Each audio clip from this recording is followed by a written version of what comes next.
पूर्ण परमात्मा पाप कर्म दंड को भी काट सकता है। अभी तक जिस भी संत व महापुरुष से मिले उन्होंने यही बताया कि पाप कर्म फल भोगने से ही समाप्त होगा। वो प्रभु कौन है जो पाप कर्म को काट देता है, वो काल के बंधन से छुड़वा देता है। उसका क्या नाम है, पूजा की विधि क्या है? कृपया अवश्य सुनिए जगत गुरु तत्वदर्शी संत रामपाल जी महाराज के अमृत वचन। यहाँ का स्वामी कौन है? वो ब्रह्म है, जिसको ज्योत स्वरूपी निरंजन अर्थात काल भी कहते हैं। इसको ये डर बना रहता है कि कहीं मेरे अंतर्गत जितने भी ये प्राणी फंसे हुए हैं इनको परमात्मा का वास्तविक ज्ञान ना हो जाए।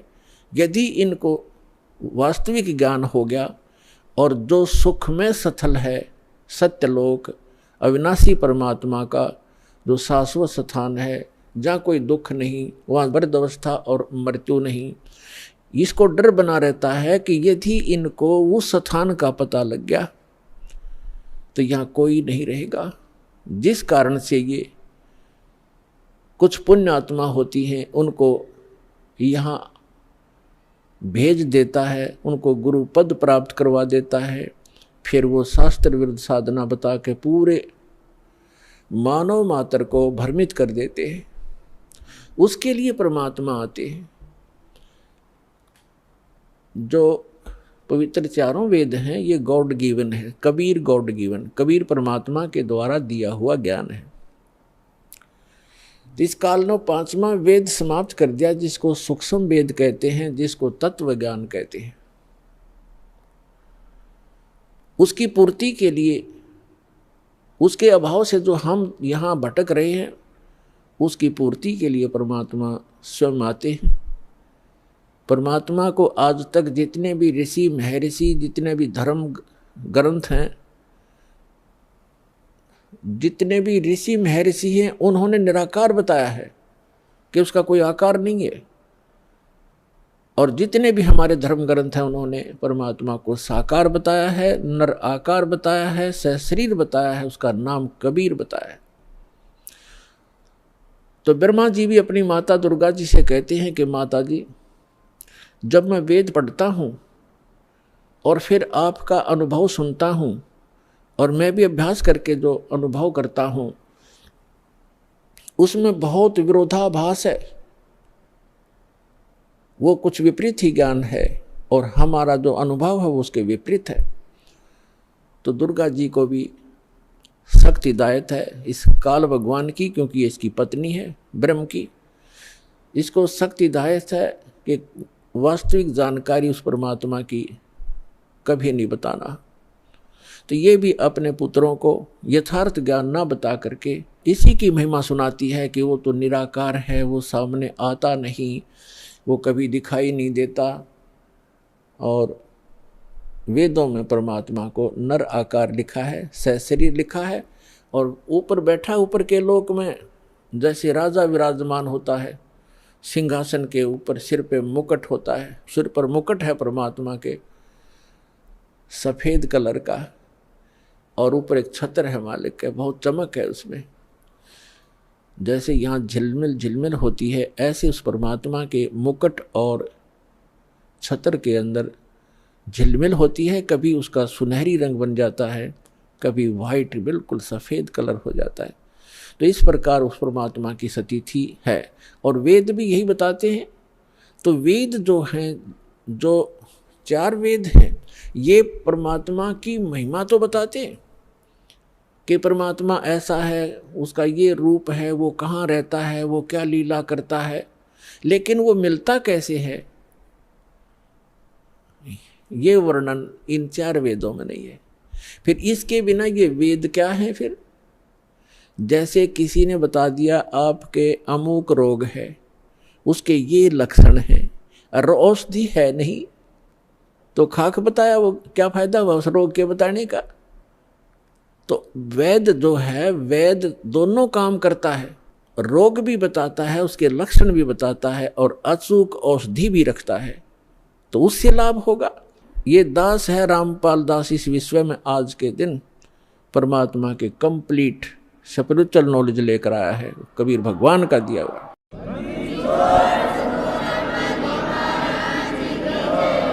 और परमात्मा स्वयं आते हैं, वो ज्ञान देते हैं। जैसे ऋग्वेद मंडल नंबर 9 सूक्त नंबर 86 के 86 के मंत्र 26 और 27 में, ऋग्वेद मंडल नंबर 9 सूक्त 54 के मंत्र 3 में, ऋग्वेद मंडल नंबर 9 सूक्त 82 के 82 के मंत्र नंबर 1, 2, 3 में, ऋग्वेद मंडल नंबर 9 सूक्त 94 के मंत्र 1 में, ऋग्वेद मंडल नंबर 9 सूक्त 95 के मंत्र 2 में, ऋग्वेद मंडल नंबर 9 और सूक्त 20 मंत्र 1 में, ऋग्वेद मंडल नंबर 9 सूक्त 1 मंत्र 8 और 9 में, ऋग्वेद मंडल नंबर 9 सूक्त 96 यानी 96 के मंत्र 16 से लेकर 20 में, और भी अनेक स्थानों पर ये स्पष्ट किया हुआ वेदों में कि वो परमात्मा ऊपर के लोकों में रहता है और वहाँ राजा के समान सिंहासन पर विराजमान है, देखने में राजा के तुल्य है, सुंदर शरीर है, नर आकार है, वहाँ से शरीर चल कर आता है और वो 3 प्रकार से लीला करता है। अपने सभी आत्माओं को यथार्थ ज्ञान देने के लिए, हमें यहाँ धारण पोषण करने के लिए, हमारी संभाल करने के लिए वो 3 प्रकार का शरीर अपना बनाता है। एक रूप में परमात्मा स्थायी रहते हैं ऊपर के लोक में, सबसे ऊपर के स्थान पर एक बहुत बड़ा गुम्बज है मंदिर नुमा, और उसके सेंटर में परमात्मा का तख्त है। तख्त मीन सिंहासन। जैसे कहा करते ना दिल्ली के तख्त पर बाबर बैठा इतने सन में, तख्त मीन सिंहासन पर। तो वो बीच में बैठे परमात्मा सिंहासन पर, और सिर पर छत्र है जैसे आप ऊपर देख रहे हैं, और सिर पे मुकुट है परमात्मा के, देखने में राजा के समान है परमात्मा। वहाँ से तो एक प्रकार वहाँ उस शरीर में है, और उन परमात्मा का नर आकार है, मनुष्य सदृश है वो। उनके एक रोम में, एक रोम कहते हैं बाल में, एक रोमकूप समझो, एक रोमकूप में करोड़ों सूर्य मिला दे और करोड़ चंद्रमा की रोशनी, दोनों मिला करके मिली जुली रोशनी भी एक रोम के बराबर नहीं है। शोभा है परमात्मा के शरीर की, इतनी शोभा है। और वही परमात्मा अपना अन्य रूप धारण करके 2 और स्थिति मेंटेन करता है। एक तो प्रत्येक युग में, सतयुग, त्रेता, द्वापर और कलयुग में, प्रत्येक युग में एक लीला करता है, ऊपर के अपने लोक से आता है, अन्य रूप धारण करता है। और एक कमल के फूल के ऊपर, कमल का फूल जल में होता है, कमल के फूल के ऊपर आकर के परमात्मा विराजमान हो जाते हैं नवजात शिशु के रूप में। और वहां से उनको निसंतान दंपति उठा ले जाते हैं, और धीरे धीरे परमात्मा एक लीला में शरीर से अपने लीला करते हुए बड़े होते हैं। एक जन साधारण जैसी भूमिका करते हैं, अपने हाथों से निर्वाह करके वक्त अनुसार, योग अनुसार, जैसे भी उस समय क्रियाएं होती हैं, अपना एक आम नागरिक की तरह, एक भक्त की तरह रहते हुए अपना जीवन व्यापन करते हैं, अपना निर्वाह करके दिखाते हैं। और फिर वो धीरे धीरे बालक रूप थोड़ा सा बड़े होते हैं, 5-4 वर्ष की आयु में ही बड़े बड़े विद्वानों को अध्यात्म ज्ञान में पराजित कर देते हैं, उनके छक्के छुड़ा देते हैं। फिर वो बड़े होकर के तत्वदर्शी संत कहलाते हैं, अपनी महिमा आप ही बताते हैं। अपनी महिमा को वो लोकोक्तियों के माध्यम से, दोहों के माध्यम से और शब्दावली के माध्यम से, यानी पद्य भाग में सुनाते हैं, जिस कारण से वे एक कवियों में से भी एक प्रसिद्ध कवि की पदवी प्राप्त करते हैं, लेकिन वो होते हैं परमात्मा। क्योंकि कवियों के ज्ञान में उस ज्ञान से पता चलता है। कवि अपने स्तर की केवल एक पोइम बना सकते हैं, अध्यात्म ज्ञान नहीं बता सकते। और कबीर परमात्मा को कवि कहने लगे हम अज्ञानता से। उन्होंने जो ज्ञान दिया है वो 4 वेद, 18 पुराण, 6 शास्त्र, महाभारत, श्रीमद् भगवद गीता, कुरान और पुराण बाइबल, इन सभी का एक मिला जुला ज्ञान है। जो उनके अंदर ज्ञान है वो तो ज्ञान इसमें है ही है, परमात्मा के द्वारा दिए ज्ञान में। जो उनके अंदर ज्ञान उपलब्ध नहीं है, जो भक्ति विधि नहीं है और वो तत्व ज्ञान है, वो भी बता रखा है। तो वो परमात्मा थे, भले ही हम उनको कवि कहने लगे। तो जिस प्रकार परमात्मा दूसरी प्रकार की जो स्थिति है, प्रत्येक युग में एक बालक रूप धारण करते हैं, धीरे धीरे बड़े होते हैं, तो उस समय जब वो बालक रूप में प्रकट होते हैं, ये भी एक उन भगवान के पहचानने के लक्षण हैं कि वो बचपन में किसी माँ का दूध नहीं पीते, कंवारी गायों का दूध पीते हैं। तो कंवारी गायों के दूध से उनके परवरिश की लीला होती है। ये वेद बताते हैं। ऋग्वेद मंडल नंबर 9 सूक्त नंबर 1 मंत्र 8 और 9 में ये दोनों प्रमाण हैं। 3 प्रकार की शरीर परमात्मा धारण करते हैं और नवजात शिशु रूप में जब प्रकट होते हैं उस समय उनकी परवरिश की लीला कंवारी गायों से होती है। और परमात्मा कबीर जी ने 600 वर्ष पहले जब वो आए थे, ये लीला की थी, उन्होंने यही लीला की थी। 25 दिन के हो गए थे, कुछ आहार किया नहीं, माता पिता चिंतित हो गए। तब भगवान शिव आए शिवपुरी से, कबीर परमात्मा के आदेश से, क्योंकि यहाँ के जैसे एक प्रांत के मंत्री होते हैं, तो जैसे प्रधानमंत्री यहाँ आएगा तो उसकी व्यवस्था यहाँ के मुख्यमंत्री और मिनिस्टर वही करवाते हैं, आगे खड़े हो जाते हैं। तो इस प्रकार ये यहाँ के मंत्री हैं। श्री ब्रह्मा जी रजोगुण विभाग के, श्री विष्णु जी सतोगुण विभाग के और श्री शिव जी ये तमोगुण विभाग के।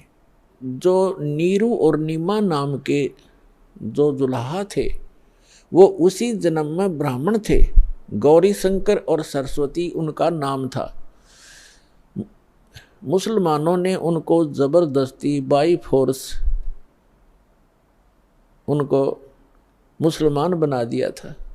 हिंदुओं ने उनको अपने जाति से अलग कर दिया था। तो पहले वो उनकी रोजी रोटी कथा करके प्राप्त उस दक्षिणा से चला करती थी, वो बंद होगी। इसलिए उन्होंने जुलाहे का कार्य शुरू किया था और जिस कारण से वो जुलाहा कहलाए। तो वो शिव के पुजारी थे ब्राह्मण, जब वो ब्राह्मण थे, लेकिन भले ही मुसलमान बन गए थे, लेकिन भगवान शिव की याद उनको फिर भी सता रही थी। तो भगवान शिव से उन्होंने अर्ज की थी, नीरू और नीमा ने, कि हे भगवान, हे शिव जी, पहले तो हमारे कोई संतान नहीं थी, आपने दया बख्शी, कमल के ऊपर ये बालक दे दिया, अब ये खा कुछ नहीं रहा, 25 दिन हो गए, उसके मुंह की तरफ देख रहे हैं, रो रहे हैं। तो तब परमात्मा की प्रेरणा से भगवान शिव वहाँ आए और परमात्मा को गोदी में लेकर कहा कि आपका बच्चा दिखाओ। एक साधु रूप में आए शिव जी और परमात्मा को गोदी में लेकर लिया। तो परमात्मा ने, कबीर परमेश्वर जी ने कहा कि हे महात्मा जी, इनसे कहो एक कंवारी गाय लावें और उसके ऊपर आप अपना आशीर्वाद भरा हाथ रख देना गऊ पर, कंवारी गाय पे वह दूध देवेगी, वो दूध पीऊंगा। ऐसा ही किया गया। तो ये पुण्यात्मा आज से 600 वर्ष पहले घटी घटना है। आज की कोई लोक वेद नहीं, दंत कथा नहीं जो दास आपको सुना रहा है। एक तो आप निश्चिंत हो जाना, ये दास जो वचन कहेगा वो बेप्रमाणित नहीं होंगे, वो प्रमाणित होंगे। और अब आपको वो दिखाते हैं। अब देखिएगा, ये कबीर सागर है। आज से 600 वर्ष पहले आदरणीय धर्मदास साहिब जी, जो परमात्मा की एक प्यारी आत्मा थे, उन्होंने लिखा था जो भी घटना भगवान के साथ घटी थी, जो परमात्मा ने उनको बताई, सृष्टि रचना और कैसे कैसे अपनी लीला परवरिश की सारी बताई, वो उस समय लिखी गई थी 600 वर्ष पहले। और आज हमारे सदग्रंथ कबीर सागर के अंदर आपको प्रमाणित करते हैं। देखिएगा, ये कबीर सागर संपूर्ण 11 भाग, खेमरा श्री कृष्ण दास प्रकाशन, मुंबई। ये देखिएगा, ये कबीर पंथियों का ही प्रकाशित है। कबीर पंथी भारत पथिक स्वामी युगलानंद विहारी द्वारा प्रस्कृत। मुद्रक एवं प्रकाशक हैं खेमराज कृष्णदास, अध्यक्ष श्री वेंकटेश्वर प्रेस, खेमराज श्री कृष्णदास मार्ग, मुंबई। ये ऐसे ठीक। अब इसके हम आपको ले चलते हैं 74 पृष्ठ पे। जैसे थोड़ा मौखिक बताते हैं कि परमात्मा नवजात शिशु रूप धार करके कमल के फूल पर प्रकट हुए थे। नीरू और नीमा ये 2 जुलाहा थे, दंपति थे, पति पत्नी थे। नीरू पति का नाम, नीमा उसकी पत्नी का। तो अब जब बच्चे ने कुछ खाया पिया नहीं कुछ दिन तक, तब रामानंद जी के पास वो नीरू गया, क्योंकि साधु संतों से ही ऐसी कोई दिक्कत होती है, उनसे सलाह लेते हैं। तो स्वामी रामानंद जी एक बड़े महापुरुष, विद्वान पुरुष माने जाते थे, वेदों, गीता और पुराणों के, और बहुत सुप्रसिद्ध महात्मा महर्षि कहलाते थे। पंडित जी थे। पंडित जी उस समय जो ब्राह्मण गुरु होते थे, वो अन्य जाति वालों को शिष्य तो नहीं बनाते थे, लेकिन उनको जंतर मंत्र अवश्य बताते थे। अब देखिएगा, ये कबीर सागर है, इसके 74 पृष्ठ पर ज्ञान सागर, ये ब्रैकेट के अंदर जो पृष्ठ है ये 74 पृष्ठ, और ये ज्ञान सागर नामक एक चैप्टर है। अब लिखा है, सुन जुल्हा मन भयो आनंदा, जिमी चकोर पाया निश्चंदा। यानी वो जुल्हा परमात्मा को पाकर ऐसे खुश हो गया जैसे चकोर पक्षी चांद को देखकर होता है। ले सुध चले हर्ष मन कीना, अर्थासों पुन असबोल ही लीना। सुत काशी को ले चले लोग देखण ते आव, अन्न पानी भक्षय नहीं, भखे नहीं, अन्न पानी खावे नहीं, जुल्हा शोक मनावे। अब जब परमात्मा को नीरू और नीमा लेकर आ गए, ऐसा सुंदर शरीर था परमात्मा का कि कोई बच्चा उन जैसा खूबसूरत नहीं था, जिस कारण से आसपास के नगरी के सभी लोग उसको देखने के लिए आने लगे। और नीरू और नीमा को चिंता बनी हुई थी कि बालक कुछ खा नहीं रहा, ये कुछ दिन का ही मेहमान है, वो इससे दुखी थे। देखिएगा, सुत काशी को ले चले लोग देखण ते आव, अन्न पानी भक्षय नहीं, दुल्हा शोक मनावे। कुछ खा नहीं रहा इसलिए दुल्हा दुखी हो रहा था। तब जुल्हा मन कीन दीवाना, रामानंद सो कही उत्पाना। स्वामी रामानंद जी के पास जाकर सारा कुछ कहानी बताई। मैं सुत पायो बढ़ा गुणवंता, कारण कौन बखे नहीं संता। कि हे महात्मा जी, क्या कारण है, वो कुछ खा नहीं रहा। रामानंद ध्यान तब धारा, जुल्हा सो तब वचन उचारा। ये बात कही जुल्हाए को। पूर्व जन्म में ते ब्राह्मण जाति, और हर सेवा की नहीं बलबाती। कुछ तब सेवा हर की चूका, ताते भयो जुल्हा का रूपा। प्रीति प्रभु गह तोर लेनी, ताते उद्धान में सुत तो दीना। तो पिछले जन्म में ब्राह्मण था, तो कोई भगवान की भक्ति भूल गया, कोई चूक पड़ गई तेरे ते, जिस कारण से तू ब्राह्मण से जुल्हा बन गया। और तेरी उस प्रीति को देखकर भगवान ने आपको जंगल में ये पुत्र दे दिया। प्रीति प्रभु गए तो लीना, ताते उद्धान में तो सुत तो दीना। अब ये नूरी नहीं है, नीरू है, ये मिसप्रिंट है कई जगह। हे प्रभु जस किन्हो तस पायो। अब वो नीरू कहता है जुल्हा कि मैंने जैसा किया था वो तो मुझे मिल गया, और आर्त हो तो दर्शन आया, संकट में मैं तेरे पास आया हूं। असो कहिए उपाय गुसाई, बालक अक्सुदावंत कुछ खाई। रामानंद अस युक्ति विचारा, तुम सुत कोई ज्ञानी अवतारा। आपका पुत्र कोई विद्वान पुरुष है। बछिया जाही बैल नहीं लागा, सोले ठाड करते यागा। कहते एक बछिया ले आओ जिसको बैल ने टच ना किया हो, यानी कंवारी, अनटच्ड कंवारी। बछिया जाही बैल नहीं लागा, सोले ठाड करते ही आगा। उसके सामने खड़ा कर दो, उस बच्चे के सामने कंवारी गाय ला के। दूध चले ते थन ते, दूध ही देव छिपाई। और अक्सुदावंत होवे ताको देखवाई, फिर उसको पिला देना। जुल्हा एक बछिया ले आवा, और चलो दूत कोई मरम न पावा। चलो दूत जुल्हा हरसाना, राख छिपाई काहू नहीं जाना। अब यहाँ दूत शब्द है, ये लेखकों ने क्योंकि कुछ इसमें गड़बड़ कर दिया, जैसे ये कबीर पंथियों ने थोड़ी बहुत इसमें अपनी बुद्धि से दोबारा प्रिंट कराते समय कुछ परिवर्तन करने की चेष्टा की है। अब वो दूत कौन था? गरीबदास साहिब जी गांव छुड़ाने जिला झज्जर वाले को वही परमेश्वर पुनः आकर के मिले। अब जैसे दास बता रहा है कि 3 प्रकार की स्थिति से वो परमात्मा हमारी सबकी संभाल करता अपने बच्चों की। और वही ऋग्वेद मंडल नंबर 9 सूक्त 1 मंत्र 8 में प्रमाणित है कि वो परमात्मा 3 प्रकार से के शरीर धारण करता है, हम सबका धारण पोषण करने के लिए, हमें संभालने के लिए। तो दूसरी प्रकार की स्थिति दास आपको क्लियर कर रहा है कि एक बालक रूप धारण करके आता है।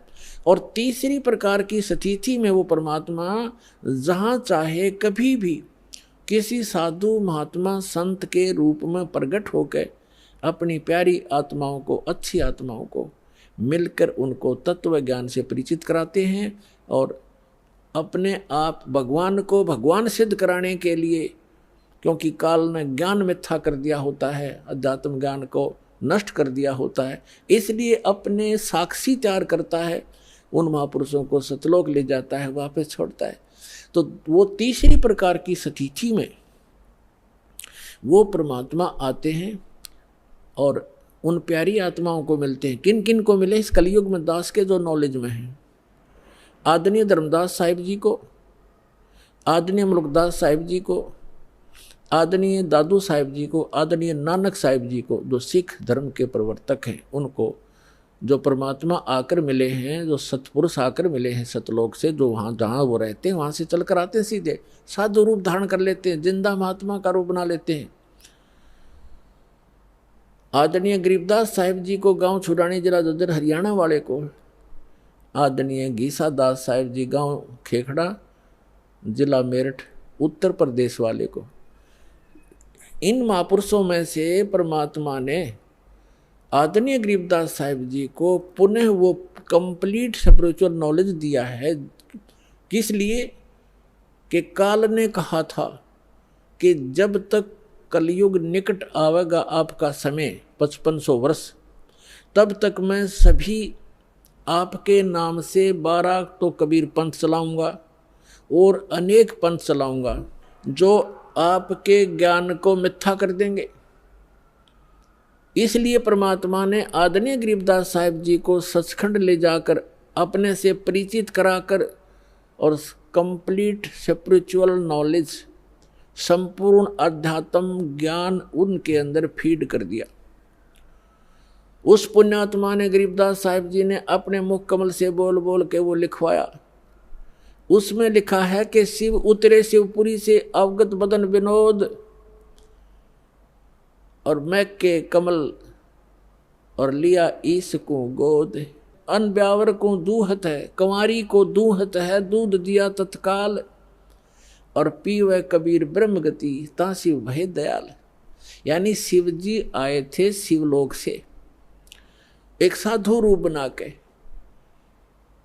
और तब उन्होंने उस कंवारी गाय की कमर पर हाथ रखा था। परमेश्वर के आदेशानुसार नवजात शिशु रूप में परमात्मा उनके गोदी में थे, और तब वो दूध निकलना शुरू हुआ था कुंवारी गाय के उसके थनों से। एक कोरा बर्तन लाया गया था कुम्हार के तय साफ, उसमें वो दूध आया था। वो सतलोक से आता है कुंवारी गायों में दूध परमात्मा का, उसके अपने निज लोक से आता है। कहता है इस नकली लोक से क्या खाऊं मैं, ये आप पे भिखारी बने फिरें।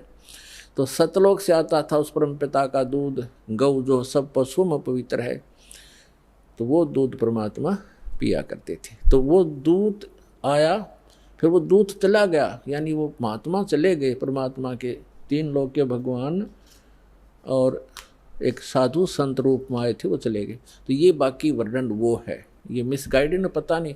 तो यहाँ पर इन्होंने रामानंद जी से जोड़ दिया। साधु संतों के पास अवश्य जाते हैं महापुरुष, दुखी व्यक्ति जाते महापुरुषों के पास।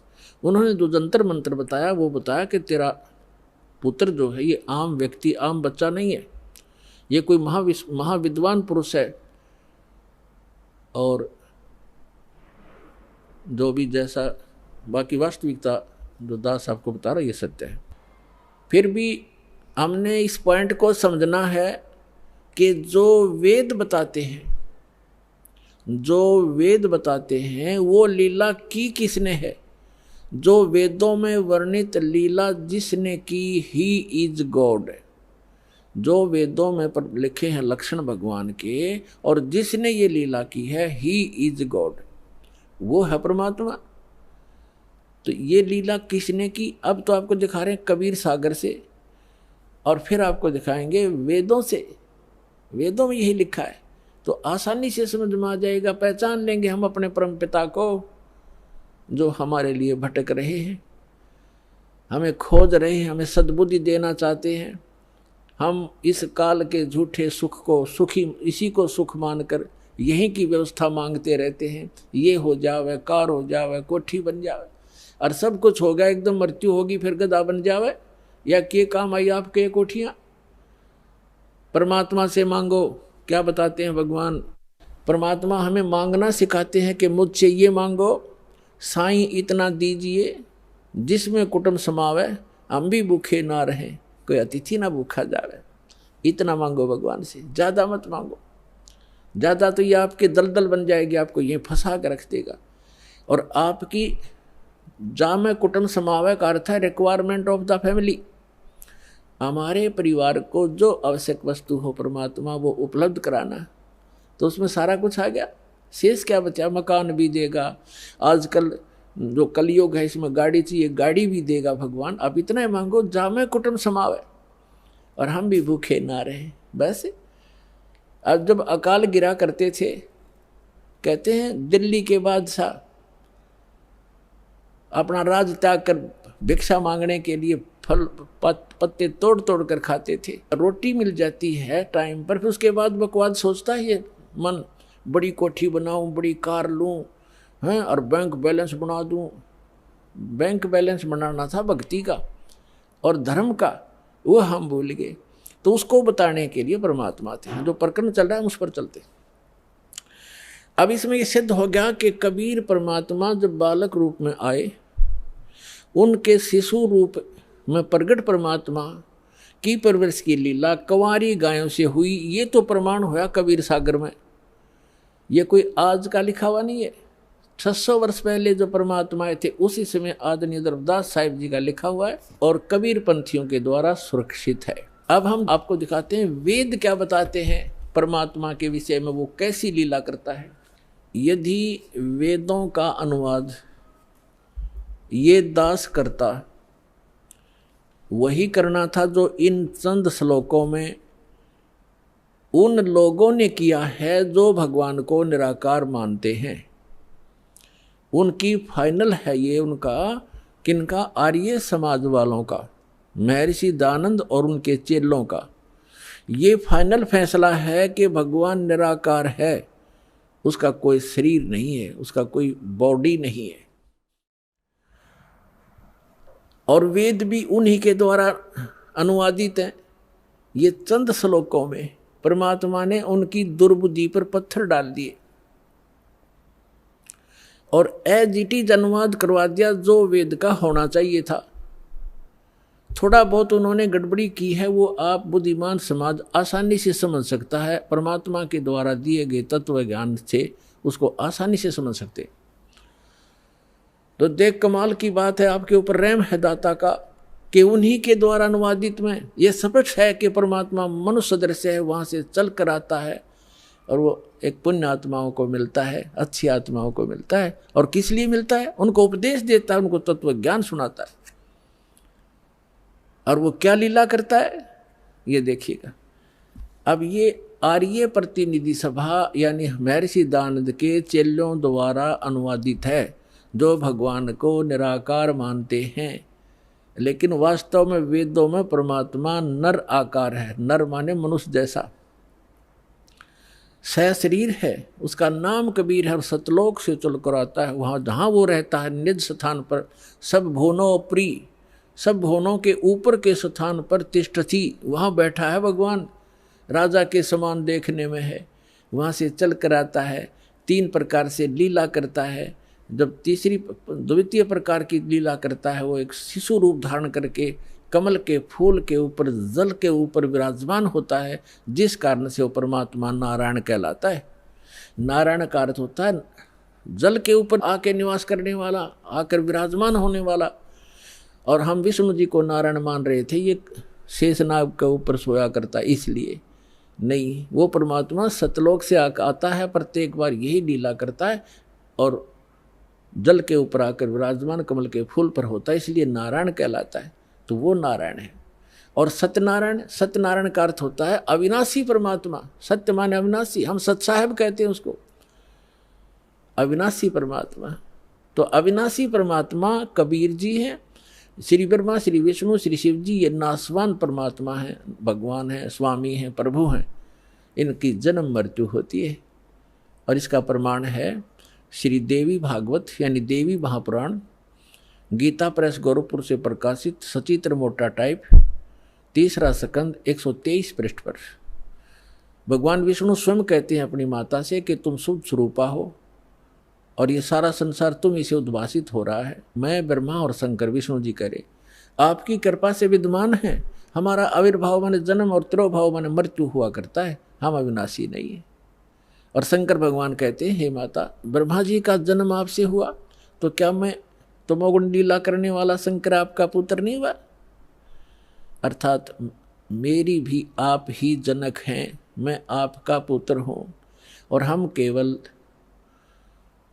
नियमित कार्य ही करते हैं। हम तीनों गुणों से उत्पन्न हैं, रजगुण ब्रह्मा, सतगुण विष्णु, तमगुण शिव जी, और हम केवल नियमित कार्य ही कर सकते हैं। जिसके भाग्य में जैसा है वैसा ही दे सकते, उसमें कोई परिवर्तन नहीं कर सकते। श्री देवी महापुराण ने चंद श्लोकों में इन भगवानों की पूर्ण लीला तकरीबन सती थी क्लियर कर दी, स्पष्ट कर दिया, सारे कंसेप्ट क्लियर कर दिए। ये नासवान है, दुर्गा जी इनकी माता है, रजगुण ब्रह्मा, सतगुण विष्णु, तमगुण शिव जी यही हैं, और प्रकृति दुर्गा को कहते हैं, और ये केवल नियमित कार्य ही कर सकते।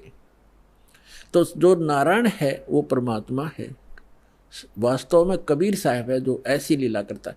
अब वेदों में दिखाते हैं आपको कि जब वो परमात्मा आता है शिशु रूप धारण करके, उसमें उनके परवरिश की लीला कुंवारी गायों के द्वारा होती है। ये देखो, अब हम वेद पढ़ रहे हैं, आपको दिखा रहे हैं, ये वेद हैं।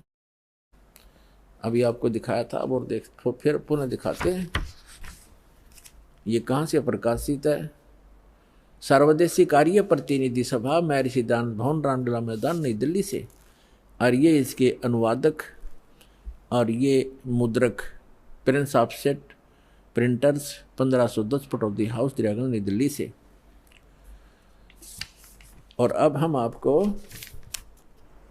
ऋग्वेद मंडल नंबर 9 का और सूक्त नंबर 1 दिखाते हैं। ये देखिएगा, ऋग्वेद भाष्यम अथ नवम मंडल, 9वां मंडल प्रारंभ होता है। इसका ये प्रथम मंत्र है। इसमें क्या लिखा है कि हे सोम स्वभाव परमात्मन, यानी परमात्मा की महिमा चल रही है। सोम माने परमात्मा, सोम, ये भी ध्यान रखना, अभी आगे चल के आपको ये हेल्प करेगा इस ज्ञान को समझने में। ये 1 नंबर मंत्र, मंडल नंबर 9 सूक्त नंबर 1 का अब मंत्र नंबर हम दूसरा पढ़ रहे हैं, इसमें है हे परमात्मन आप, है ना, परमात्मा की महिमा चल रही है, ये ध्यान रखना। अब तीसरे मंत्र में हे परमात्मन, चौथे मंत्र में हे परमात्मन आप, है ना, महिमा भगवान की, और पांचवें मंत्र में हे परमात्मन आप, यानी परमात्मा की महिमा चल रही है। अब छठे मंत्र में मंडल नंबर 9 सूक्त 1 मंत्र 6 हे परमात्मन, है परमात्मा की महिमा। और अब यहाँ 7वें और 8वें में इनका याद आ गया मैं ऋषि के चेल्या के। अब यदि हम यहाँ परमात्मा लिख देंगे, आगे परमात्मा को की महिमा है कि वो बालक रूप धारण करके आता है, 3 प्रकार के शरीर धारण करता है, तो जनता के समझ में ना आ जावे कि भगवान नर आकार है। तो यहाँ इन्होंने परमात्मा ना लिख के पुरुष लिख दिया। ये देखिएगा ऋग्वेद मंडल नंबर 9 सूक्त 1 और मंत्र नंबर 7, इसमें 6 तक तो उस हे परमात्मा लिखते आ रहे हैं, 6ठे तक तो। अब 7वें में इनकी बुद्धि फिर थोड़ी सी उकस गई, यहाँ लिख दिया तम उस पुरुष को, उस पुरुष लिख दिया, भगवान नहीं लिखा। अच्छा यहाँ तीसरा फिर उस पुरुष को। अब ये पुरुष और कंसेप्ट क्लियर करना पड़ेगा, पुरुष माने परमात्मा होता है। अब देखो महर्षि दयानंद के द्वारा ज्ञान दिया गया है कि परमात्मा निराकार है, और जिसको माना है आर्य समाज के व्यक्तियों ने, और पूरा विश्व ही माने बैठा है कि भगवान निराकार है। अब महर्षि दयानंद को हम छोड़ देंगे क्योंकि हमने वेदों से प्रमाणित करना है कि वेद क्या कहते हैं। यजुर्वेद उन्हीं के द्वारा अनुवाद है, महर्षि दयानंद के द्वारा। यजुर्वेद अध्याय नंबर 40 के मंत्र नंबर 15 और 17 में ये कंसेप्ट कति क्लियर हो जाएगा। जैसे वेद ज्ञान परमात्मा ने दिया, उस पूर्ण परमात्मा ने इसके अंतःकरण में फीड कर दिया, उस मालिक ने जो इसमें लिखना था वो लिख दिया ताकि हम आसानी से समझ सकें।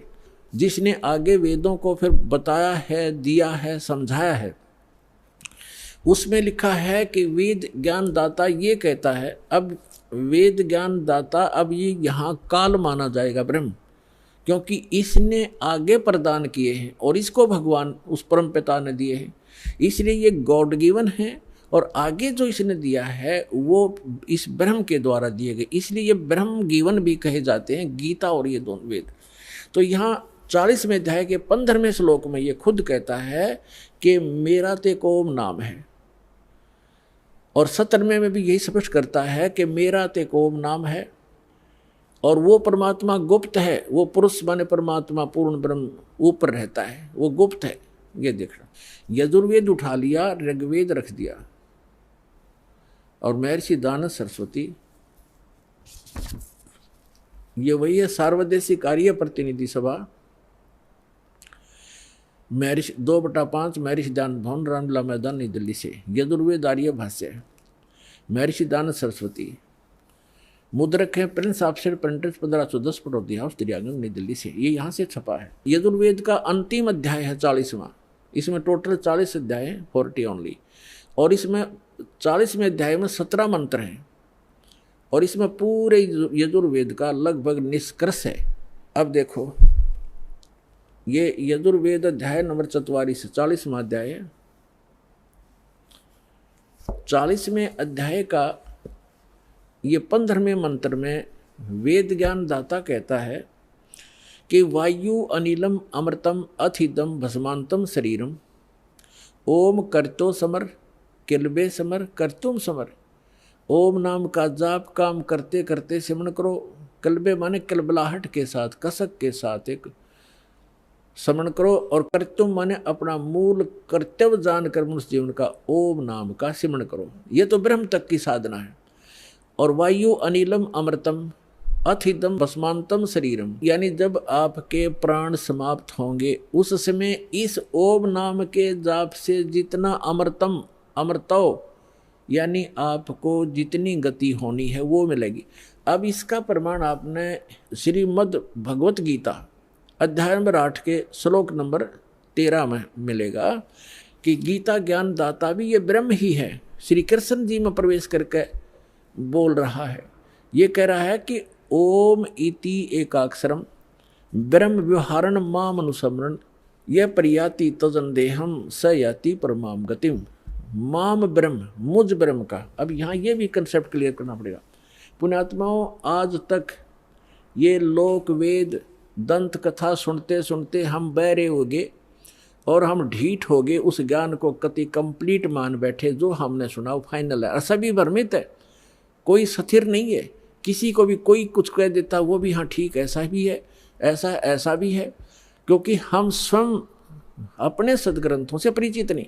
और दास का उद्देश्य है कि आपको अपने ही सदग्रंथों से परिचित करा के इनका मास्टर बना दूं ताकि आप भ्रमित ना हो। जैसे श्रीमद् भगवत गीता अध्याय नंबर 2 के श्लोक नंबर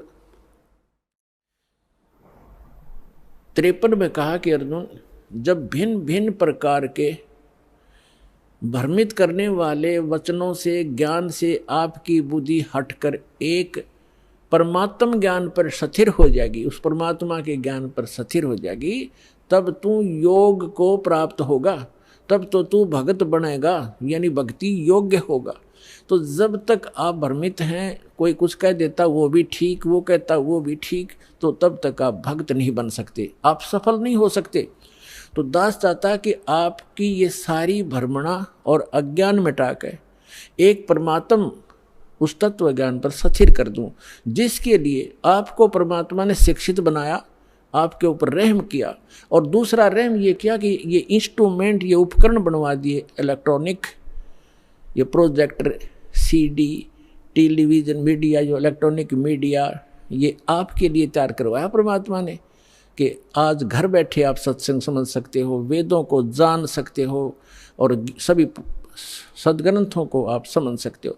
और जब तक आप स्वयं अपनी आँखों से सदग्रंथों को नहीं देखोगे, नहीं जानोगे, तो ये काल के जितने भी भ्रमित करने वाले संत भेजे गए हैं, ये आपको ऐसे ही मिसगाइड करके उद्देश्य से वंचित कर देंगे। तो अब दास चाहता कि इनकी दाल नहीं गलेगी। आप शिक्षित हैं, बेटा बेटी भाई बहन सब शिक्षित हैं और सदग्रंथ हमारे पास है। तो अब एक ये समझो कि आपका जीवन का उद्देश्य क्या है, ये समझ में आओगा सत्संग से। जीवन, मनुष्य जीवन का उद्देश्य केवल मोक्ष कराना है, या कोठी बनाना, बंगले बनाना, कार खरीद कर रख देना, ये नहीं है। ये तो एडिशनल है, बाई प्रोडक्ट है भक्ति का, जो दास आपको भक्ति देगा परमात्मा की दी हुई। इस साधना से आप जो सुख वैसे सारा जीवन खोजने में लगे रहते हो, प्राप्त करने में, वो नहीं मिलते। तो इस भक्ति का वो बाई प्रोडक्ट है, वो तो आपको वैसे ही मिलेंगे। जैसे किसान गेहूं बीजता है, उसका उद्देश्य भूस बनाना नहीं होता, उसका उद्देश्य कनक लेना होता ताकि जीवन रक्षा हो, और भूस तो अपने आप बन जाता है।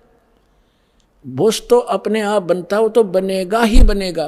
तो दास जो आपको शास्त्र अनुकूल साधना बता रहा है, उससे संसारिक सुख तो अपने आप होंगे ही होंगे, आप मांगो चाहे मत मांगो, ये तो एक साधन ऐसा है। तो इसलिए आप जी को सब सदग्रंथों से परिचित कराना अनिवार्य है। अब ये जो यजुर्वेद अध्याय नंबर 40 के मंत्र नंबर 15 और 17 को समझने के लिए ये श्रीमद् भगवत गीता आपका घना सहयोग देगी, क्योंकि श्रीमद् भगवत गीता चारों वेदों का सारांश है और सिंपल लैंग्वेज में है, वेदों से भी सिंपल लैंग्वेज में है ये। तो इससे हम देखेंगे, देखिएगा, ये श्रीमद् भगवत गीता गीता प्रेस गोरखपुर से प्रकाशित, ये गीता प्रेस इस जयदयाल गोविंद का इसके अनुवादक हैं, गीता प्रेस गोरखपुर से ये प्रकाशित है। अब आपको दिखाते हैं 8वें अध्याय का 13वां श्लोक, ये देखिएगा, अध्याय नंबर 8 और श्रीमद् भगवत गीता अध्याय नंबर 8 और श्लोक नंबर ये 13 है। हम संस्कृत पढ़ेंगे, हम पढ़े हैं, शिक्षित हैं, हम पढ़े लिखे हैं। ओम इति एकाक्षरम ब्रह्म व्यवहारण माम अनुसमरण ये प्रियाति तजंदेहम स याति परमाम गतिम। 13वां, इसका अर्थ है कि माम ब्रह्म, जो गीता ज्ञानदाता श्री कृष्ण में बोल रहे हैं, माम ब्रह्म, मुझ ब्रह्म का, ओम इति एकाक्षर, ये ओम एक अक्षर है, नथिंग एल्स। और व्यवहारण अनुसमरण, उच्चारण करके सिमरण करता हुआ, ये प्रियाति तजंदेहम, सांस यानी शरीर छोड़कर जाते समय भस्मांतम शरीरम, वेद में यजुर्वेद अध्याय नंबर 40 के मंत्र नंबर 15 में भस्मांतम शरीर लिखा है, और इसमें लिखा है ये प्रयाति तजन देहम स याति परमाम गतिम। ओम से मिलने वाली जो परम गति है वो इस तरह प्राप्त होगी, मुझ ब्रह्म का, माम ब्रह्म, मुझ ब्रह्म का ओम इति एक अक्षरम, ये ओम एक अक्षर है, सुमन करता हुआ, उच्चारण करके सुमन करता हुआ, ये प्रयाति तो जंदे हम जो शरीर छोड़कर जाता स याति परमाम गतिम, वो परम गति को प्राप्त होता। ओम से मिलने वाली परम गति, ओम से मिलने वाली कौन सी परम गति है? ब्रह्मलोक प्राप्त होता है, क्योंकि ये ब्रह्म का सिमरन है, मंत्र है। और 8वें अध्याय के 16वें श्लोक में गीता जी में लिखा कि ब्रह्मलोक में गए हुए प्राणी भी पुनर्जन्म मृत्यु में आते हैं, वो भी पूर्ण मोक्ष प्राप्त नहीं करते। लेकिन ये कंसेप्ट जो आज इतना ही क्लियर करना था कि ये ओम मंत्र ये ब्रह्म का है। और गीता ज्ञानदाता 8वें अध्याय के 1 में अर्जुन ने प्रश्न किया कि आपने जो 7वें अध्याय के 29वें श्लोक में जिस तत्ब्रह्म की जानकारी दी है, वो तत्ब्रह्म कौन है कि जिसको जानकर प्राणी केवल जरा और मरण से यानी बुढ़ापे के दुख और मृत्यु से छूटने का ही प्रयत्न करते हैं? तो वो किम तत्ब्रह्म जिसको जानने के बाद प्राणी यहाँ की किसी वस्तु की इच्छा नहीं करता। गीता ज्ञानदाता ने 8वें अध्याय के 3रे श्लोक में कहा कि वो परम अक्षर ब्रह्म है, वो तो परम अक्षर ब्रह्म है, यानी गीता ज्ञानदाता से अन्य वो सुप्रीम पावर है। तो श्रीमद् भगवद गीता अध्याय नंबर 15 के श्लोक 1 से लेकर 4 में 16 और 17 में स्पष्ट किया हुआ है। इन पूरे ब्रह्मांड की एक स्थिति बताई है कि उल्टा लटका हुआ संसार रूपी वृक्ष है, ऊपर को जो जड़ है वो तो पूर्ण परमात्मा है, सबका धारण पोषण करने वाला वो परम अक्षर ब्रह्म है। और जमीन से जो बाहर दिखाई देता है वो तना, वो जड़ तो प्रोक्ष है, गुप्त है, हिडन है, छुपी हुई है, और बाहर जो दिखाई देता है वो वृक्ष कहलाता है।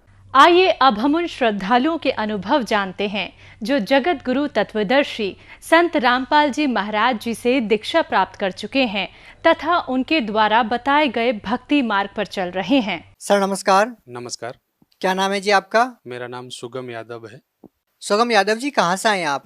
मैं गांधीधाम गुजरात से आया हूँ। बेसिकली मैं एमपी का रहने वाला हूँ। डिस्ट्रिक्ट भिंड, ग्राम रमा, तहसील अटेर, थाना सरोपरा, जिला भिंड से रहता हूँ। अभी आप गुजरात में रहते हैं? जी, अभी प्रेजेंट में मैं गांधीधाम में रहता हूँ, गुजरात में। सर संत रामपाल जी महाराज जी से कब जुड़े आप? मैं संत रामपाल जी महाराज से 3/12/2008 में जुड़ा था पहली बार। सर संत रामपाल जी महाराज जी से नाम दीक्षा लेने से पहले आप क्या भक्ति साधनाएं करते थे? मैं कोई ऐसी खास भक्ति नहीं करता था, जो जैसा रेगुलर है वैसे ही करता था। लेकिन मैं ऐसे चलता था जिंदगी, कुछ मालूम नहीं था भक्ति का सही से क्या होता है और क्या होता है। मैं तो कमाता खाता था और मौज करता था, खा के पी के, दारू दक्कड़ पी के बहुत जलसे करता था। सर संत रामपाल जी महाराज जी की शरण में कैसे आना हुआ? संत रामपाल जी महाराज में शरण में आने का एक बहुत बड़ा कारण है कि मैं बहुत ज़्यादा दारू पीता था और दारू के धंधे करता था। उस पीरियड में मैं कुछ धंधे भी, सिविल लाइन का, कंस्ट्रक्शन का बिजनेस करता था, जिसमें मुझे बहुत बड़ा एक नुकसान हुआ था। नुकसान कुछ इस प्रकार हुआ था कि मैं ऐसी कंडीशन पे आ गया कि तो रोड पे था, जिसमें मेरे कोई परिवार, भाई बंधु, कोई भी मेरे को एक 5 रुपये का सपोर्ट करने की कंडीशन नहीं थी।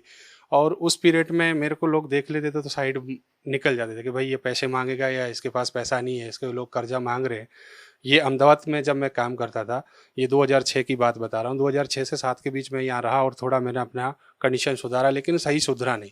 उस पीरियड में मैं दारू पी के इधर घूमता था, लेकिन लोग बोलते थे वो मंदिर जा, मस्जिद जा, ऐसा कर वैसा कर, लेकिन मैं कहीं ऐसे जाता भी था, लेकिन कुछ खास मेरे को समझ में नहीं आया। उस पीरियड में एक हमारे श्याम सिंह भगत जी थे, जिनको मैं, भगत तो उस पीरियड में जानता ही नहीं था भगत क्या शब्द होता है। वो मेरे को चांदोड़िया ब्रिज के नीचे अहमदाबाद में मिले, तो उन्होंने बोला भाई तुम कैसे हो, ठीक ठाक हो? मैंने बोला हाँ ठीक है। मेरे एक दोस्त और उनके साथ थे, तो उन्होंने बोला क्या करते हो? मैंने बोला कुछ नहीं, आजकल ऐसी तकलीफ चल रही है। उस दिन जब वो मेरे को मिले थे, मैं फुल दारू के नशे में था। तो उन्होंने बोला आपको क्या तकलीफ है, आपको कैसा है? मैंने बोला धंधा पानी खत्म हो चुका है और मैं नुकसान में हूँ। तो बोला कल मेरे को मिलना, आज आप ठीक नहीं हो, आप दारू पियो और आपसे आज बात नहीं कर सकता। मैंने बोला ठीक है जी। मैं नेक्स्ट डे उनसे मिलने के लिए बड़ा इच्छुक था कि भाई उन्होंने मेरे को बोला है मैं उनसे मिलने जाऊंगा। मैं उनको मिलने के लिए सुबह गया, तो उन्होंने मेरे उस पीरियड में मेरे से ज़्यादा बात ना करते हुए गहरी नज़र गीता दी और बोला कि इसको आप पढ़ना और पढ़ के आपको जो समझ में आया उसका मेरे को बताना कि आपको क्या अच्छा लगा और क्या बुरा लगा। मैं कहा ठीक है जी। मैं वो बुक लेके आया जी, मैं घर पे रख ली और वो उसको पढ़ना चालू किया। पढ़ते पढ़ते उस बुक में मेरे को जब सृष्टि रचना पड़ी तो मेरे दिमाग में बहुत बड़ा टेंशन हो गया कि यार ये कौन से ऐसा संत होते हैं जो इस तरीके की वातावरण है, आप ये ब्रह्मा विष्णु महेश ये सब। मैं तो उस पीरियड में हनुमान जी की पूजा भी करता था कि मेरे को ऐसे लगता है, मुझे भूत बहुत परेशान करते थे। भूतों की पूजा के चक्कर में, भूतों के डर की वजह से मैं हनुमान जी की पूजा करता था। तो मैं जानता था हनुमान से सर्वश्रेष्ठ है, उनसे बड़ा कोई है ही नहीं। लेकिन उस पीरियड में जो चीज़ बनी वो समझ में आई, तो उन्होंने मेरे को बोला कि हम एक दीपक जलाते हैं, और उसमें गहरी नज़र गीता में दीपक भी गुरुजी के आगे रखा था, संत रामपाल जी महाराज के आगे। तो मैं वो दीपक जलाने लगा घर में। मैंने सारे अगरबत्ती मैं बहुत सारी लगाता था, वो बंद कर दी, वो दीपक जलाने लगा। मेरे धीरे धीरे जो कंडीशन थे वो बहुत अच्छे होने लगे। कच्चे जी होने लगे कि मेरी गुटखा छूट गया, दारू छूट गई। उन्होंने मेरे को पहले समझा दिया था, तो ही आप ये इस मार्ग को पकड़ना जो आप पूर्ण रूप से आपको नशा पता छोड़ना पड़ेगा। सर, आपने नाम दीक्षा भी नहीं ली थी, केवल संत रामपाल जी महाराज जी की पुस्तक ही पढ़ी थी, तभी आपने नशा छोड़ दिया? बिल्कुल बिल्कुल, उसी पीरियड में, क्योंकि उन्होंने मेरे को पहले ये चीज़ बताई थी, तो ही शरण में जाना जो आप नशा छोड़ सकते हो, क्योंकि उनको पता था यार। सर, इतनी आसानी से कोई व्यक्ति नशा नहीं छोड़ पाता है, जबकि वो अगर वो नशा मुक्ति केंद्र में भी जाए तब भी वो नशा नहीं छोड़ पाते हैं, तो आपने कैसे नशा छोड़ दिया? लेकिन मेरे को तो ऐसा चमत्कार हुआ है कि मेरे को जो मेरे साथ वाले लोग थे वो ये कहते थे, तू यार ये क्या चक्कर में पड़ गया है, चल कहीं लगा लेते, ये पैक शैक मार लेंगे। मैं भाई, मेरी कंडीशन ये है कि मैं छूना भी पसंद नहीं करता हूँ, क्योंकि मैंने वो जो उन्होंने मेरे को पहले जो एक वो बताया था नियम, कि ये नियम करो तो ही जाना, और नियम करने के बाद मुझे सुख प्राप्त होने लगा। सुख ऐसा हुआ कि मेरा धंधा चलने लगा। अब जो आदमी को जहाँ रोटी मिलेगी उसको तो मजा ही आएगा ना भाई, वही अच्छी जगह दिखेगी, तो मेरे को अच्छा लगने लगा। 3 महीने में नाम इनके शरण में था, बिना नाम लिए, मतलब भक्ति का पूरा नियम निभा रहा था। उसके बाद जब अगस्त का एंड आया, अगस्त से और थोड़ा आगे का टाइम आएगा, दिसंबर में मैं करीबन 7 तारीख के आसपास में मेरा राजकोट में काम चालू था, और राजकोट से जब मेरे पास फ़ोन आया कि मेरी बच्ची की तबीयत ख़राब हो। उस पीरियड में मेरी बच्ची कुछ 6 महीने की थी, और बच्ची की कंडीशन ऐसी ख़राब थी कि उसको कोई भी डॉक्टर लेने के लिए एग्री नहीं था। 5 मिनट में उसको समझो कि उल्टी और दस्त हो रहे थे उसको। तो डॉक्टरों ने बोला कि भाई 20,000 रुपये भर दो। मेरे पास तो 200 रुपये थे, मैं 20,000 कहाँ से भरता। मैं लाया, तो मेरे को श्याम सिंह भगत जी जो थे संत रामपाल जी महाराज जी की शरण में, वो ऑलरेडी पहले से जा चुके थे, मैं नहीं गया था। तो उन्होंने बताया था कि मेरे गुरुजी के पास जाते समय आपको कुआं और खाई बहुत बड़ा नुकसान दिखेगा, कि मैं जाऊंगा तो नुकसान होगा, नहीं जाऊंगा तो ये आपको ये चीज़ समझनी कि आपको क्या करना है। उस पीरियड में मेरे को ये चीज़ समझ में आ चुकी थी कि उन्होंने इनकी शरण में जाने के लिए आपको कुछ ना कुछ भोग देना पड़ेगा, यानी आपको मानना पड़ेगा कि परमात्मा की शरण। मैंने दृढ़ता हो गई थी बहुत पहले से, क्योंकि इनके बारे में मैंने बहुत पढ़ लिया था बुकों में, और वो करोथा कांड वाली कुछ बुकें मिल गई थी, उसमें भी पढ़ लिया था। मैं दृढ़ होकर साहब चला गया, और जब मैं सर वहाँ गया, आश्रम घर छोड़ा था, तो बच्ची की कंडीशन खराब हुई। पत्नी को बोल दिया ये जो अगर मर जाए तो इसका अंतिम संस्कार कर देना, मैं तो आश्रम जाऊँगा चाहे कुछ भी हो जाए। मैं घर से निकला, मेरी बेटी खड़ी हो गई, अच्छे से उसने दूध बूध पिया, क्योंकि वो उस पीरियड में 6 महीने की थी, और आज दिन तक उसको कोई तकलीफ नहीं है। और इतना मतलब मैं उस दिन से दृढ़ हो गया हूँ कि आज मेरे को कोई ये बोले कि तुम संत रामपाल जी महाराज की शरण में गए और आपको मैं गोली मारूं, मैं बिंदास खुले खुले गोली खा सकता हूँ, क्योंकि मेरे परमात्मा मुझे बहुत बार बचाए। सर, आपको संत रामपाल जी महाराज जी से नाम दीक्षा लेने के बाद क्या लाभ मिले? नाम दीक्षा लेने के बाद जो फर्स्ट वाला मैं आपको बताऊं, तो मेरी पत्नी 2011 में जब मैं यहाँ से शिफ्ट हो गया था कच्छ में, और मैं गांधीधाम गुजरात में अभी प्रेजेंट में रह रहा हूँ, वहाँ मेरी पत्नी का देहांत हो गया था 2011 में 17 तारीख के आसपास, 17 नवंबर की बात है। क्या आपकी पत्नी ने नाम दीक्षा ले रखी थी? नहीं, मेरी पत्नी उस पीरियड में नाम दीक्षा नहीं ले रखी थी, और ये बोलती थी कि तुम किस संत के चक्कर में पड़ गए, तुमने सब कुछ छोड़ दिया है, किसी की 13वीं नहीं जाते हो, किसी के कोई भी विवाह शादी ढोंग ड्रामा सब कुछ छोड़ दिया, क्योंकि मैं संत जैसा जीवन जीने लगा था। और उसको ये चीज़, उसको पड़ोसी प्रॉब्लम दे रहे कि तेरा पति है ना थोड़े दिन बाद संत हो जाएगा, कोई बोलता कुछ हो जाएगा, तो वो टेंशन में थी। तो उसका उस दिन देहांत हो गया, डॉक्टर ने उसके ऊपर चादर डाल दी। तो मेरे को कुछ चीज़ें ऐसी थी जो पहले से पता चलता कि मेरे साथ ऐसा होने वाला है, मेरे को आज भी पता चलता है। जब ये चीज़ हुई तो मैं बड़ा आश्चर्य से बैठा था। मैंने बोला परमात्मा, आपने तो ये बोला था बेटा मेरी शरण में आने के बाद कोई दर्द नहीं होगा, कोई पीड़ा नहीं होगी, फिर ऐसा क्यों हो रहा? 11:30 से 12 मिनट हो चुके थे, मैं घड़ी की तरफ देख रहा था, और मेरे को ऐसा पूर्ण विश्वास था कि मेरे संत रामपाल जी महाराज हैं जो परमात्मा हैं, जिन्होंने मेरे को, मेरे जैसे कुत्ते को सुधार दिया है, तो भगवान कुछ भी कर सकता है। परमात्मा में 14.5 मिनट के ऊपर कुछ सुई गई थी मैं, और बड़ी ये देख रहा था कि इसको परमात्मा क्या करेंगे। उस पीरियड में इसकी चद्दर हिली, पेट की तरफ थोड़ी श्वास आई, और डॉक्टर कागज बनाने की तैयारी कर रहा था। मेरे से बोला था कि आप ये कागज आ जाओ नीचे, कुछ साइन करना है। मेरे साथ एक मेरे दोस्त थे जो राम कुमार पंडित जी करके थे, वो बैठे थे। तो वो उनको पता लगा क्या हुआ शुभम? मैंने बोला यार कुछ नहीं हुआ है। बोला बताओ बताओ तुम रो क्यों रहे? मैंने बोला ये खत्म हो गई।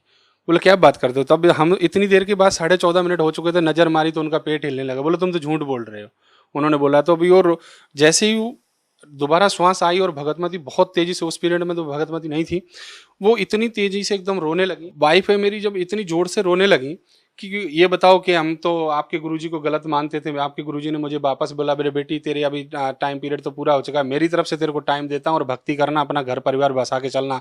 मैं उस दिन उसको, ये सब होने के बाद मैं बहुत खुश था कि परमात्मा ने मेरी बहुत बड़ी लाज रख ली। आज मेरी भक्ति में दया है मालिक ने। मैं दूसरे दिन ही आश्रम गया और परमात्मा नामदान वो आशीर्वाद दे रहे थे सबको। गुरुजी संत रामपाल जी महाराज मेरे आशीर्वाद दे रहे थे। तो उस पीरियड में हम लोग 15 जन के आगे हमारे गुरुजी चले गए थे संत रामपाल जी महाराज, और वो मैं रो रहा था, मेरे मुंह से आवाज़ नहीं निकल रही थी, क्योंकि मैं संत रामपाल जी महाराज के सामने जब भी जाता तो नतमस्तक होकर मैं तो रोता ही रहता था, मेरी आवाज़ नहीं निकलती थी।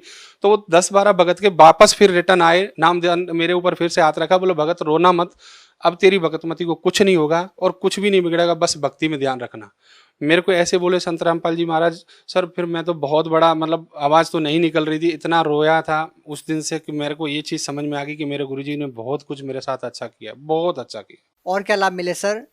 उसके बाद ऐसी कंडीशन थी जो मैं यहाँ फाइनेंशियली बहुत ज़्यादा प्रॉब्लम थी। अभी आज की तारीख में फाइनेंस में ऐसा है कि मैं यहाँ से कच्छ पहुँचा था 2011 से ही मैं हर साल नई कार बदलता हूँ। मैं इतना सुख हूँ, मैं बता नहीं सकता हूँ। मेरे पास एक 10 आने के लिए जो बंदा दुखी हुआ, जो उसके पास बहुत अच्छा बड़ा बिजनेस है, और एक जो बंदा अनपढ़ हो जिसको लोग इंजीनियर की डिग्री से देखते हो, ये भी कंडीशन है। मैं एक सिविल इंजीनियर बन गया हूँ और मैंने कभी स्कूल नहीं पढ़ा था। आज मैं डेफिनेटली एक इंजीनियर के वर्क पे पोस्ट पे काम कर रहा हूँ। मैं खुद के मकान बनाता हूँ, मैं खुद एक बिल्डर की कंडीशन में आ गया हूँ, बहुत पैसा कमा रहा हूँ, सब कुछ है, दया है मालिक की। और उसके बाद मेरे साथ एक दूसरी घटना हुई थी 2014 में 24 अप्रैल के दिन। मैं आश्रम से ही आ रहा था, संत रामपाल जी महाराज के आश्रम गया था, वहाँ से सत्संग सुन के मथुरा एक्सप्रेस, जमुना एक्सप्रेस जो है, मैं एमपी के लिए जा रहा था। मेरे पास स्कॉर्पियो थी, मेरी स्कॉर्पियो का पीछे का टायर फूट गया था और वो पलट गई थी। उसमें हम 9 जन थे, पूरी गाड़ी तहस नहस हो गई थी। हम 9 के 9 सत्संग चल रहा था गुरुजी का, क्योंकि मैं कोई भी भक्तिभाव दूसरे चीज़ सुनता नहीं हूँ, परमात्मा संत रामपाल जी के प्रवचनों के अलावा कुछ और चीज़ नहीं सुनता हूँ, मुझे कोई रुचि नहीं है। तो वही चल रहा था, पूरी गाड़ी तहस नहस हो गई थी और गाड़ी का इंजन कहीं अलग था। हम सारे के सारे 9 के 9 में किसी को एक रत्ती जो बोले ना, एक दाने भर किसी को चोट नहीं आई थी। सब बड़े एकदम खुश थे। लोग गाड़ी देख के लोग बोलते सब मर गए क्या। और बाजू में एक और एक्सीडेंट हुआ पड़ा था, आगरा की तरफ से गाड़ी आ रही थी, उसका डेड बॉडी पड़े थे, तो बोलते थे दोनों गाड़ी टकरा गई क्या। मेरी किसी को कुछ नहीं हुआ और आज दिन तक मुझे कोई तकलीफ नहीं है। सर और कोई लाभ बताना चाहेंगे? मेरे को एक दूसरा लाभ ये है कि आज मैं जो हूँ, जैसी भी कंडीशन में हूँ, वो बहुत बड़ी कंडीशन परमात्मा ने मेरी सही कर रखी है। मेरे पास बहुत कर्जा था, आज मेरे पास कोई 1 रुपये नहीं मांगता, मैं सबका दे चुका हूँ। और मेरा खुद का भी इतना अच्छी फाइनेंशियली हो गई, मैं कभी सोच भी नहीं सकता था मेरे जैसे। और मैं सब, दूसरी बात यह है कि मैं इतना बड़ा नशेलसी आदमी था, दारू के धंधे करने वाला, दारू बेचने वाला, दारू चलाने वाला, चंबल के बहड़ों में डकैतों के साथ घूमने वाला बंदा इस कंडीशन में आ जाएगा, ऐसे किसी ने सोचा नहीं था। आज मेरे परिवार, मेरा गाँव मेरे को जो उस पीरियड में देखते थे तो वो बोलते थे इससे दूर रहना, ये तो बहुत खतरनाक लड़का है। आज मैं समाज में जाता हूँ, लोग मुझे बहुत इज्जत से बुला के बैठाते हैं, बोलो भाई ये लड़का बहुत अच्छा है। अभी थोड़े दिन पहले की एक छोटी सी बात बताना चाहूँगा आपको कि मेरे पास गाड़ी नहीं थी, मेरी गाड़ी एक सीज हो गई थी जिसका इंजन, और मेरे को MP जाना था शादी में। मेरी पत्नी बोली कि मेरे को है ना गाड़ी के बिना नहीं जाना क्योंकि हम लोगों का स्टेटस डाउन होगा। तो मैंने बोला देखो यार, अपन परमात्मा के भगत कैसे भी चल पड़ेंगे। बोले नहीं, आप परमात्मा से, संत रामपाल जी महाराज से अरदास लगा दी हमारे बच्चों ने और मिसेज ने, हमने सबने। मेरे को 3 दिन के अंदर मैंने नई शिफ्ट कार लेके तब मैं गांव गया। भगत समाज को क्या संदेश देना चाहेंगे? मैं भगत समाज को यही संदेश देना चाहूँगा। सबसे मेरा संदेश क्या है, मैं तो कुत्ता हूँ परमात्मा का। मैं आप सबसे ये प्रार्थना करता हूँ, देखो मेरे जैसा कुत्ता सुधर सकता है तो आप तो बहुत नेक आत्मा हो, बहुत प्रिय मित्र हो, बहुत अच्छे हो, आप सुधर सकते हो, आपको लाभ मिल सकता है। संत रामपाल जी महाराज की शरण में आओ।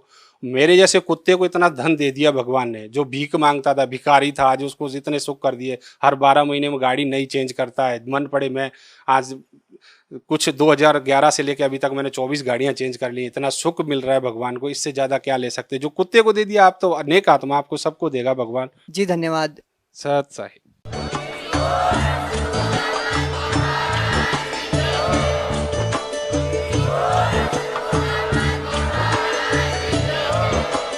आप सुन रहे थे जगत गुरु तत्वदर्शी संत रामपाल जी महाराज जी के मंगल प्रवचन। अधिक जानकारी के लिए विजिट कीजिए हमारी वेबसाइट www.jagatgururampalji.org।